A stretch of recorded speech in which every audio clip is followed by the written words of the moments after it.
విశ్వనాథ్ గారు, బీటెక్ వాళ్ళకే ఎక్కువ స్కోప్ ఉంటుందా? లేదంటే డిగ్రీ, బీకామ్, బీఎస్సీ బ్యాక్‌గ్రౌండ్ వాళ్ళు, ఎంబీఏ చేసిన వాళ్ళకి కూడా మంచి స్కోప్ ఉంటుందా? సాఫ్ట్‌వేర్ జాబ్స్ రావాలంటే?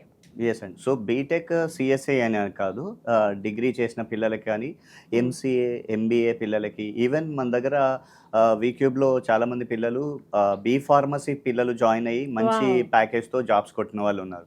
సో, ఎవరైతే ఐటీ ఇండస్ట్రీలోకి రావాలనుకుంటున్నారో వాళ్ళకి హ్మ్. ఐటీ ఇండస్ట్రీ ఏం చూస్తోందంటే మీ క్వాలిఫికేషన్ డిగ్రీయా, ఎంబీఏనా, ఎంసీఏనా, మెకానికల్, సివిలా అని చూడట్లేదు. So, okay. వాళ్ళకి స్కిల్స్ ఉన్నాయా లేదా అనేదే చూస్తోంది. ఓకే. సో, మరి అలాంటి స్కిల్స్ డెవలప్ చేసుకోవాలంటే మీరేం చెప్తారు? ఒక నాన్ కంప్యూటర్ బ్యాక్‌గ్రౌండ్ ఉంది. బీకామ్ చదివిన స్టూడెంట్ ఉన్నారు. వాళ్ళు ఇప్పుడు వెళ్ళాలనుకుంటున్నారు సాఫ్ట్‌వేర్ జాబ్‌కి. వాళ్ళు ఏ కోర్స్ చేస్తే బెస్ట్? ఏఐ కావచ్చు, non AI. Yes. So, Java full stock వచ్చేసరికి కోర్ జావా అనేది ఫండమెంటల్ అవుతదండి. హ్మ్. అది ఫౌండేషన్. So, okay. ఎవరైనా కూడా కోర్ జావా నేర్చుకోవడం అనేది బేసిక్ ఫస్ట్ మ్యాండేటరీ. నేర్చుకోవాలి. బేసిక్ అది. సో, అది నేర్చుకున్న తర్వాత అడ్వాన్స్ జావాతో పాటు హ్మ్. ఫ్రేమ్ వర్క్స్ ఇప్పుడు ఇంతకుముందు మనం మాట్లాడుకున్నట్టుగా స్ప్రింగ్ బూట్, హ్మ్. హైబర్నేట్, రెస్ట్ సర్వీసెస్, మైక్రో సర్వీసెస్‌తో పాటు హ్మ్. అండ్ మనం జనరేటివ్ ఏఐని అడాప్ట్ చేసుకోవాలి.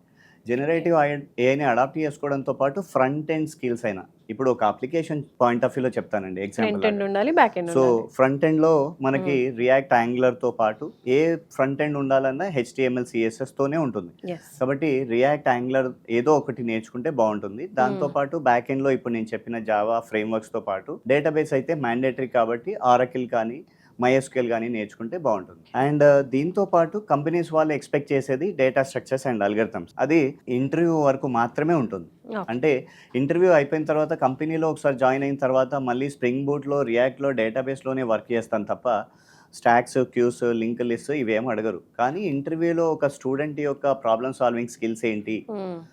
ఒక చిన్న ఎగ్జాంపుల్ ఏంటంటే ఇప్పుడు ఎగ్జాంపుల్ మీరు ఈసీ వాళ్ళు ఉన్నారనుకోండి, ట్రిపుల్ ఈ వాళ్ళు ఉన్నారనుకోండి. హ్మ్. వాళ్ళకి అనలిటికల్ స్కిల్స్ ఎక్కువుంటాయి.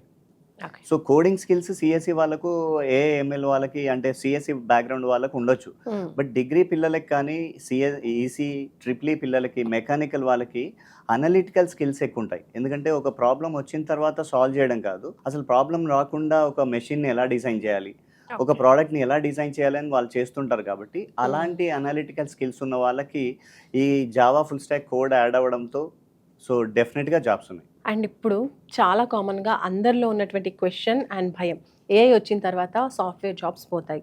జావా డెవలపర్స్ జాబ్స్ పోతాయి అని అంటున్నారు. ఎంతవరకు కరెక్ట్ అంటారు? ఖచ్చితంగా పోతాయండి. హుహు. సో, ఎవరైతే జావా ఫుల్ స్టాక్ నేర్చుకొని, ఎవరైతే వాళ్ళ టెక్నాలజీ నేర్చుకొని ఉండిపోయారో వాళ్ళ జాబ్స్ పోతాయి. ఓకే. ఎవరైతే వాళ్ళున్న కోర్స్‌తో పాటు, వాళ్ళున్న టెక్నాలజీతో పాటు ఏఐని అడాప్ట్ చేసుకుంటారో హ్మ్. వాళ్ళ జాబ్స్ ఇంకా ప్యాకేజెస్ ఇంక్రీజ్ అవుతాయి తప్ప వాళ్ళ జాబ్స్ పోవు. సో, ఇప్పుడు మనం గుర్తించాల్సిన విషయం ఏంటంటే జావా ఫుల్ స్టాక్‌లో 2025 వరకు 2025 వరకు ఒక సగటు Java full stack developer code ఎలా రాసాడు? ఓకే. ఇప్పుడు ఈ 1 ½ ఇయర్ నుంచి ఆయన కోడ్ రాసే విధానంలో మార్పొచ్చింది.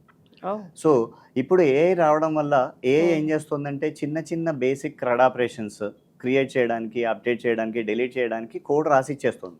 Okay. SQL queries రాసిచ్చేస్తుంది.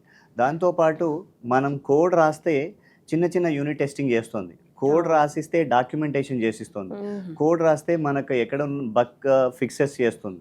So, okay. ఇవన్నీ ఏఐ చేసేస్తోంది. అంటే లాస్ట్ ఇయర్ వరకు ఒక బీటెక్ గ్రాడ్యుయేషన్ డిగ్రీ చేసిన ఫ్రెషర్స్ ఎవరైతే ఉన్నారో, హ్మ్. ఎవరైతే వర్కింగ్‌లో ఉన్నారో, వాళ్ళు ఎలాంటి కోడ్ రాసారో ఇప్పుడు వాళ్ళ రాసే కోడ్‌లో సిగ్నిఫికెంట్‌లీ చేంజెస్ వచ్చాయి. అండ్ ఫ్రెషర్స్ మీరన్నట్టుగా కొత్తగా సాఫ్ట్‌వేర్‌లో జాయిన్ అయినటువంటి, జాబ్‌లో జాయిన్ అయినటువంటి ఫ్రెషర్స్‌కి సంబంధించిన జాబ్స్ కూడా ఈ ఏఐ వల్ల పోతాయి అంటున్నారు. ఎంతవరకు అదే కరెక్ట్? అండి. ఎవరైతే అప్‌గ్రేడ్ అవ్వాలంట. యెస్. ప్రతి ఒక్కరు సో అప్‌గ్రేడ్ అవ్వాలంటారు. ఖచ్చితంగా. So, yes. ఎవరి జాబ్స్ పోతాయి అంటే ఎవరైతే ఏఐతో నేర్చుకున్నారో వాళ్ళు ఏఐ నేర్చుకున్న వాళ్ళని రీప్లేస్ చేస్తారు. ఓకే. అంతే తప్ప జాబ్స్ పోతాయి అనేదైతే కాదండి. So, okay. ఒక విషయం గుర్తు తెచ్చుకోవాలి. కంప్యూటర్ వచ్చిన కొత్తలో కూడా హ్మ్. జాబ్స్ పోయాయని. టైప్ రైటర్ మానుకొని మనం కంప్యూటర్ వచ్చిన కొత్తలో కూడా ఇంకా జాబ్స్ ఏముండవు పోతాయన్నారు. హ్మ్. లేదు జాబ్స్ పెరిగాయి. ఇప్పుడు కూడా మనం ఇంకా చేసే ఈజీ అయ్యాయి. ఈజీ అయ్యాయి. వర్క్ సో ఈజీ అయింది. యెస్. డెఫినైట్‌లీ. ఇప్పుడు మనం చేసే విధానంలో పని తొందర అవుతోంది తప్ప జాబ్స్ పోవు. అంటే మనం ఒక 2, 3 ఇయర్స్ చేయాల్సిన ప్రాజెక్ట్ కాస్త 1, హ్మ్. 1 ½ ఇయర్‌లో అయిపోతుంది. So okay. దానివల్ల మళ్ళీ క్లయింట్ ఏమొస్తారు, మళ్ళీ క్లయింట్ కొత్త రిక్వైర్మెంట్స్తో వస్తారు కాబట్టి ఎప్పటికీ ఉపాధి ఉంటుందండి, జాబ్స్ పోవడం అంటూ ఉండదు. ఏఐ టూల్స్ అన్ని కూడా ఉన్నాయి, కోడింగ్ అదే ఇచ్చేస్తుందని చెప్తున్నారు కదా, మళ్ళీ స్పెసిఫిక్గా కోడింగ్ నేర్చుకోవాల్సిన అవసరం ఉందంటారా? ఖచ్చితంగా నేర్చుకోవాల్సిందండి. ఇంతకుముందు నేను చెప్పినట్టుగా కోడింగ్ ఎలా ఇస్తుంది, చాట్ జీపీటీ ఎలా ఇస్తుంది అంటే మనం అడిగిన ప్రాంప్ట్కి తగ్గట్టుగా కోడింగ్ ఇస్తుంది. కానీ కొన్నిసార్లు చాట్ జీపీటీ కూడా మిస్టేక్ చేస్తుంది. మీరు ఏదైనా ఆన్సర్ సెర్చ్ చేసిన తర్వాత అది కరెక్టా కాదా అని చెక్ వస్తేనే చేయడానికి తెలుస్తుంది. డెవలపర్ ఉండాలి. మీరు ఒకసారి చాట్ జీపీటీని అడిగిన తర్వాత కిందికి స్క్రాల్ చేస్తే ChatGPT can make mistakes అని కూడా ఉంటుంది. అక్కడే ఉంటుంది కింద Okay. స్టార్ మార్కులు. అది ఎవరు రివ్యూ చేయాలి అంటే బ్లైండ్గా మనం చాట్ జీపీటీ ఇచ్చిన కోడ్ని కాపీ పేస్ట్ చేయకుండా మన రిక్వైర్మెంట్కి తగ్గట్టుగా అర్థం చేసుకొని కస్టమైజ్ చేయడంలో డెవలపర్స్ ఖచ్చితంగా ఉండాలి. Yes. అండ్ దాంతోపాటు చాట్ జీపీటీ అంటే ఏఐ టూల్స్ ఏం చేస్తున్నాయంటే మనకు బేసిక్ లెవెల్ ఆపరేషన్స్ అన్నీ చేసిస్తున్నాయి. బట్ ఇప్పుడు ఒక ఐటీలోకి ఎవరైతే వెళ్ళాలనుకుంటున్నారో, జావా ఫుల్ స్టాక్ అవ్వాలనుకుంటున్నారో వాళ్ళు ఎలాంటి ఎయిమ్తో వెళ్ళాలంటే ఆప్టిమైజేషన్ టెక్నిక్స్ నేర్చుకోవాలి, సెక్యూరిటీ టెక్నిక్స్ నేర్చుకోవాలి, అండ్ సిస్టమ్ ఆర్కిటెక్చర్ ఎలా డిజైన్ చేయాలి, సిస్టమ్ డిజైన్ ఎలా చేయాలి. ఇది టార్గెట్ కనుక పెట్టుకోగలిగితే హై ప్యాకేజెస్ రెడీ ఉన్నాయి. విశ్వనాథ్ గారు, స్ట్రైట్గా ఒక క్వశ్చన్ అడుగుతాను. కోడింగ్ రాకపోతే సాఫ్ట్వేర్ జాబ్ రాదంటారా? అంటే ఏఐ బేస్డ్గా కోడింగ్ చేసుకుంటూ వెళ్ళిపోతూ ఉన్నారు కదా, అలా సస్టైన్ అవ్వలేరా? కోడింగ్ ఖచ్చితంగా రావాలండి. కోడింగ్ రాకపోతే జాబ్ రాదు అనేది ఒక ఎక్స్ట్రీమ్ ఆన్సర్ అయిపోతుంది అది. సో నేను అలాంటి స్టేట్మెంట్ ఇవ్వకూడదు. కోడింగ్ రాకపోతే జాబ్ రాదు అనేది extreme answer. But Okay. Coding అంటే ఏంటి? సో కోడింగ్ అంటే number of lines of code రాయడం కాదు. అసలు ఆ కోడ్ ఎందుకు రాస్తున్నాము, ఏ ప్రాబ్లమ్కి సొల్యూషన్ రాస్తున్నాం అనేదే కావాలి. సో స్టూడెంట్స్ అందరూ భయపడేది ఏంటంటే ఇది 100 lines of code, 200 lines of code, అవును. అమ్మో నాకు జావా భయం అవుతుంది, టఫ్ అవుతుంది అని ఫీల్ అవుతుంటారు అవును. జనరల్గా. సో ఈవెన్ కొంతమంది 2-3 మంత్స్ కోర్స్ అయిన తర్వాత కూడా స్టిల్ ఇంకా ఆ భయంలోనే ఉండిపోతారు. Because they are focusing on number of lines. But ఆ నెంబర్ ఆఫ్ లైన్స్లో ప్రాబ్లమ్ సాల్వింగ్ ఉంది. సో ఒక ప్రాబ్లమ్ని ఎలా సాల్వ్ చేయాలి అని Yes. అర్థం చేసుకుంటూ ముందుకు వెళ్ళిపోగలిగితే ఆటోమేటిక్గా నెంబర్ ఆఫ్ లైన్స్ వస్తూ ఉంటాయి. So okay. పిల్లలందరూ ఫోకస్ చేసేది నెంబర్ ఆఫ్ లైన్స్ మీద.